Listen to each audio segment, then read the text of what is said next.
Welcome everybody, I'm Don Giannetti. Today I'm going to talk a little bit about food as art. I think that food photography is one of the most fantastic genres of photography. I love shooting food. I don't get to do it much these days because I currently am studioless, living in a small area waiting for my house to be built. But when it is built, I will have a studio there to shoot, and food will be one of the things that I do. Food, I think, falls into three different areas. You have the workaday food shots, like this is what I ate, these are the things that I've done with food. You have the purely pragmatic food, like for cookbooks or restaurants, plating dishes, etc. And then you have food as art. And I think food is presented as art all over the world. Doesn't matter which culture you're in, food can be presented in ways that are just amazing and just beautiful. So we're going to look at a few ways that photographers in the Project 52 class shot food, and then I'm going to tell you about a workshop I've got coming up at the end of October. So let's get started here. Our first shot is by Carly Rio, and this is, I believe it's octopus with the big lemon up there. Look at this beautiful background that she built. It's wood and cloth, I believe, that she's created here. Single softbox on top and a few well-placed fill cards. You can see right here the fill cards reflecting in this. Softbox is up above, and it's just a beautiful, beautiful photograph. It has this nice texture behind it, and that sets off the smoothness of the octopus here, and I believe that's a lemon. It sets it off not only as a texture, but also the warm color of the octopus set against the blue tones of the background really makes it an exceptional image. This is a fairly challenging picture to do. So is this one by Barb Sherman. This is just simple candy, just a dollar's worth of candy. Well, after inflation, it's $37.47 worth of candy. And she's twisted it, done a little backlighting on it, some side lighting. It's clamped, and she's moved in really, really close. And don't you just love the twists and the colors? This is a beautiful photograph. It's artistic in its presentation, and yet it's just simply twisted candy for kids. It's kind of fun. I'm a graphic designer, and I love graphics, and this is such a graphic image. So is this one by Carol Rio also. She set up these leaves. This is dark field lighting. The light is behind the objects, but it's got a black card right behind the subjects here, letting the light spill around the black card and light these things up. You can see this little rim light coming from the dark field lighting there.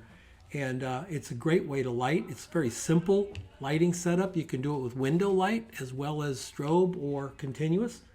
It's fantastic. And she's playing off the shapes of these leaves, showing us the detail, and then creating this triptych here against the pure black just turns these very common leaves into a piece of art. Next up is Carol's shot of fish. And again, the warm salmon color sea salt with the fish. Beautiful composition of the fish laying here. We got a nice feeling of line, dimension, and texture here. And of course, the blue, cool tone backgrounds really pull the salmon up, really make those fish sparkle up in the picture. Lovely shot. A little bit of a drag shutter up here to keep the candle going. And it's just great. This is a single light from the right side, big softbox brought over the top, and lovely shot. Just truly beautiful. You can see this photograph as a piece of art, especially maybe in a restaurant on the wall. Wouldn't that be great? Graham Kite is taking a sandwich art to the next level here with this beautiful shot down a line of sandwiches. We've got the green garnish going here, and we've got this one little sliver of focus right down this part right here. It's a lovely shot. It's almost graphic, abstract of this food. Notice where he keeps that red and those warm tones right there in the middle. That's the green float around them, and creates a dynamic composition. Next up is a great shot by Julie Leroux, using these very warm colors against that very blue background. Great complementary colors, they stand out. And the graphic nature of this photograph makes it perfect as art. I could certainly see a kitchen with this up on the wall. My wife has looked at this picture several times, and we may contact Julie and actually get a print for our new home of this. I love it. I love chilies. I love the whole composition of it. It's a great shot. It's not just a food shot. It's not just oh, hey, here's a picture of some chilies. It's definitely got some compositional elegance to it. So does this one by Michelle Garcia. Great background, nice linear texture to the background. And we have this texture of the little cord down here, the asparagus coming out. The napkin isn't perfectly ironed, nor should it be, I think, in a photograph like this. It's got a little bit of texture to it as well. The greens are so complementary to each other, and that little bit of warm twine down there really sets it off. Just a lovely composition, something very simple photograph. This is a big softbox upper left back, and just creating a great photograph. This may have been done with natural light. I'm not remembering which it was. It's either a very large softbox or a very large window with the asparagus right next to the window. Little piece of board from Home Depot and you're done. Virginia Long, wonderful photographer in New Zealand. Virginia shot this texture picture. Looks like a piece of modern art, doesn't it? Look at the great design to it. Great composition all the way through. There's such interest in the background and the golden cup with a little bit of writing on it. It's just truly a beautiful photograph. Look at this writing on the piece of paper behind this. It's just lovely. This is, again, a piece of photography that it looks more like art than a cookbook recipe. Not to say that some cookbooks aren't artistically photographed. Some of my students, Amy Roth and Jennifer Arsa, have done cookbooks that are just pieces of art as well. But so often you see food shots pretty domestic, I would say, creating something just for showing the art or showing the photography, that is. Here we have a photograph by So Fong Ung, and this is a 4-piece collage, I guess you would say. Beautifully shot, lovely lighting. Look at the lighting on this lettuce here, coming right across here. Look at the lighting here, giving us the texture of the beans, the lighting and the texture of the surface and the tomatoes. And then you put it all together down here and you have a really interesting combination and great composition. This is Lisanarduzzi, and great shot. Angling the wood gives us a little bit of a dynamic feel to it. The colors of these oranges, limes, grapefruits, etc. Just pop right off the back. The light is from the top right, just a little bit over here on the side, and drop this little shadow that drops on the side here, and look at the great reflection. That's highlights on the top of that pink grapefruit, on the top of the lime here or whatever that is, and the orange. Just great. This is the kind of composition that can go up on a wall, an exhibition. It's just lovely. White space can be used as well. And James Kern used a lot of white space in this beautiful close image. Short distance, a very close image of this garlic. We get all the texture here and the color in it, and this very white, clean background here. I think the negative space in this picture is what makes it.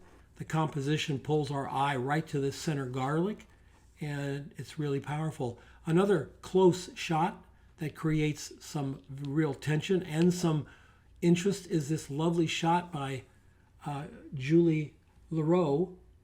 And we've got a top light. You can see the light up here.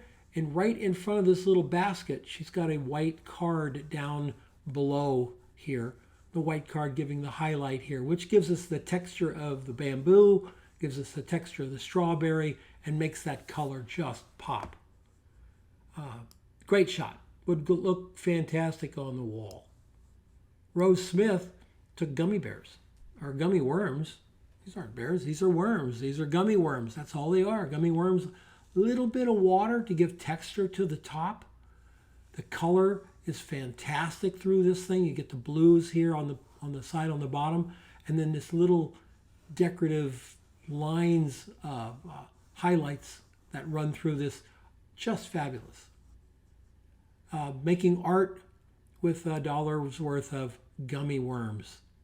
This is how you make beautiful art and photography, is you find the things around you and you show us them, show us those things in ways we haven't seen them before. It's one of the things I tell all the photographers I work with.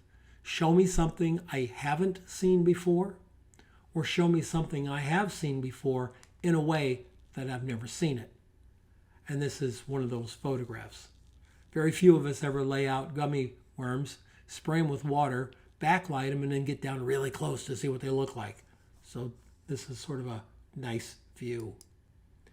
Karen Harris took this fruit, brought us right in close.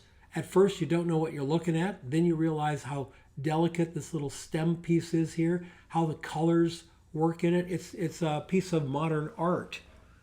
That is a piece of food that she's presented here, and it's fabulous. Just a great, great shot. Handful of coffee beans, an old cookie sheet. That's what this is, a cookie sheet that's been used 1,000 times. Some window light to the back. That's why it's a little bit blue back here. It's window light. And texture of these coffee beans. I could see this up on the wall at a coffee shop. I could see this on the wall of a den, or maybe hanging in a hotel room somewhere. I mean, it's art, and it would sell as art, and it really does look like art. Our last photograph here is by Tammy Bogastrand, and Tammy took noodles and spaghetti and got in so close that we've never seen tiny little noodles like this at this magnification. And then she turned it to black and white, and it just ends up being a fantastic shot. It's crazy cool. I love this kind of work. So when you're out shooting, I'm going to go right back through. When you're out shooting and you're thinking, well, what can I do? I need an idea. Food can be a blast, but don't just shoot the hamburger. Look for the details. Look for a way to shoot your food in ways that other people haven't done a million times, or show us something about that food that we've never seen before. Let's look back through these. Tammy's. Here's Irina Ishenko. Lovely shot of coffee. Karen Harris. I think that's a persimmon. I don't know, maybe. Rose Smith and her gummy worms. Julie Leroux and her strawberry. James Kern with the garlic. Lisanarduzzi with the sliced fruit. Sofong Ung with the pieces of the item that you see down here, all the different things that she's used to create that dish. Really fun. Virginia Long in this totally abstract still life made from food. And Michelle Garcia's asparagus. Julie Leroux's peppers. Sheila Joy's green and red peppers that are just fantastic. I may have missed this going through, but it's just a terrific shot, isn't it?